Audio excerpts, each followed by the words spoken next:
And welcome back. This is the second video for starting the horizontal stabilizer. Work has been going pretty well so far. Due to the holidays, I haven't done a whole lot with the airplane.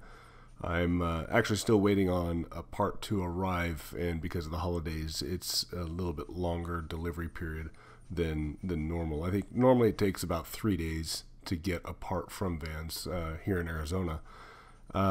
But due to the holidays, it's a bit of a stretched delivery period. So I haven't got a whole lot completed since these videos.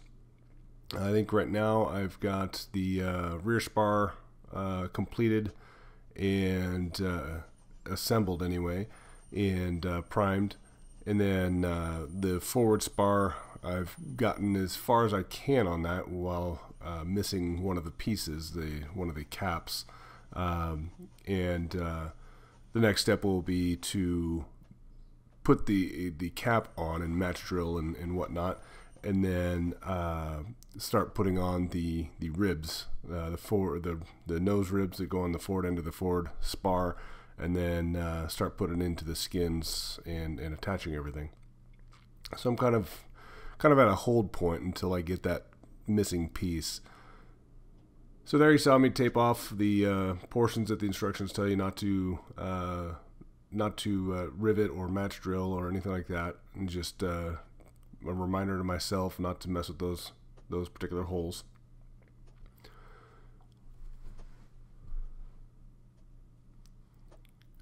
And here I'm getting ready to finally attach the doubler to the spar.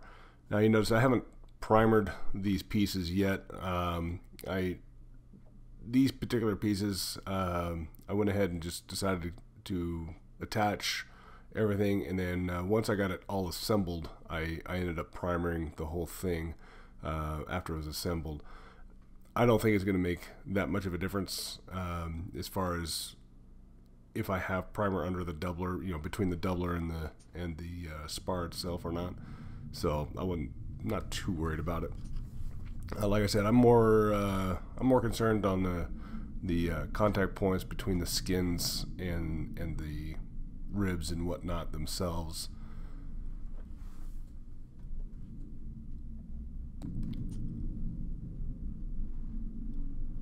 So now I'm going in and riveting the doubler, and it's a pretty easy process, especially with the pneumatic squeezer.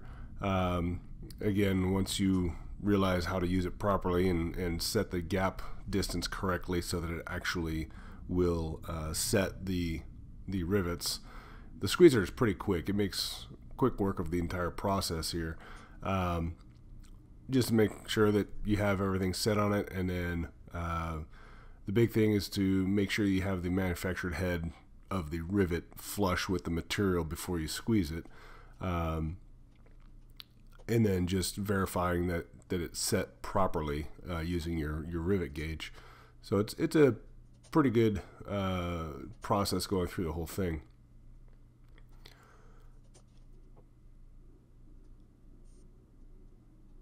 And here I've fast forwarded a little bit.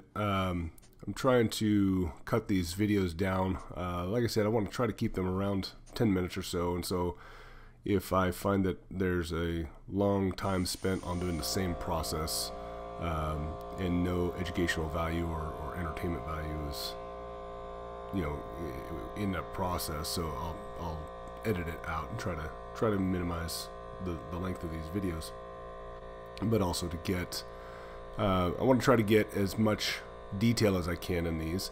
That's why I don't speed these up too quickly, so you can still see what I'm doing at each step, but also don't want to spend 15 minutes on riveting. So it's kind of a balance between it, but the goal of these videos is to, like I've said before, to if someone is on a particular step that I'm going over on these videos, and they have a question, then they can hopefully be able to find the answer, or at least how I did that particular step in these videos, and it's slow enough that you can actually see the process. So anyway, come through. These are the hinge brackets to attach the elevators, and so you go through and rivet these on. They're fairly straightforward. When you are match drilling these, the instructions will have you mark them to so you can put them back in the same location that you match drilled to. But other than that, they're pretty simple to go through that process. The one that's the one piece that has a bit of caution to it in the instructions when assembling is the bearing bracket in the center that I was speaking to. It's 2 bracket plates with a bearing that is riveted in between the bracket plates, and the instructions talk about make sure you attach the brackets to a solid flat surface before you set the rivets.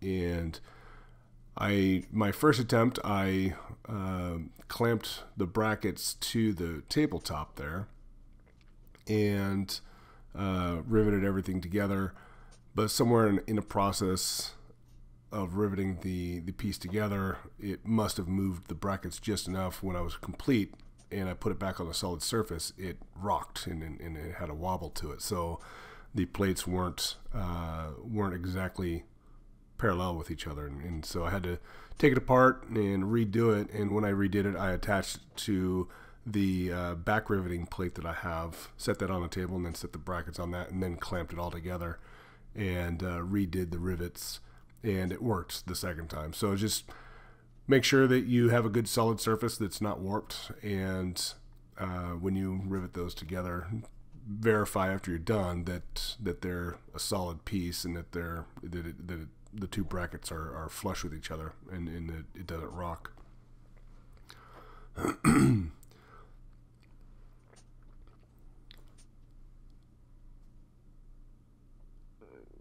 So the horizontal stabilizer, this is the bearing piece that I was speaking to, and then this will sit between 2 brackets. So it's a matter of just going through. You'll see me go through and clean up the match drill all the holes, deburr, and again marking everything for where it's supposed to be. So line everything up, cleco it together, and then match drill everything. And then once you're done match drilling, you'll deburr and then put it together. And again, this is a piece where the rudder horn will attach to. This will be the pivot point for I'm sorry, not the rudder horn, the elevator horn. And so later on, you'll match drill the elevator horn through this piece to make sure everything's lined up correctly. And so this piece here, you got to make sure that it's solid because it's the pivot point. And so that's why it talks to the cautions of making sure that they're flush. So going through, deburring both brackets.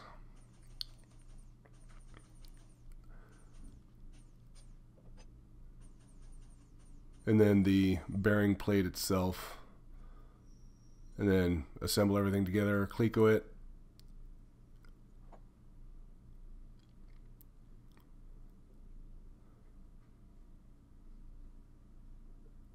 And I'm just going over the instructions just to make sure that I didn't miss something, that I'm understanding it correctly. So this is where I clamped it to the tabletop.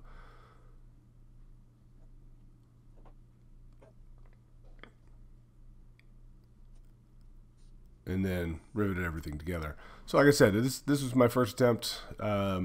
Even clamping it to this table like this, it still ended up having a wobble, and I had to redo it. So just make sure that you double check your bearing bracket and make sure that it sits flush, and then you'll be good to go.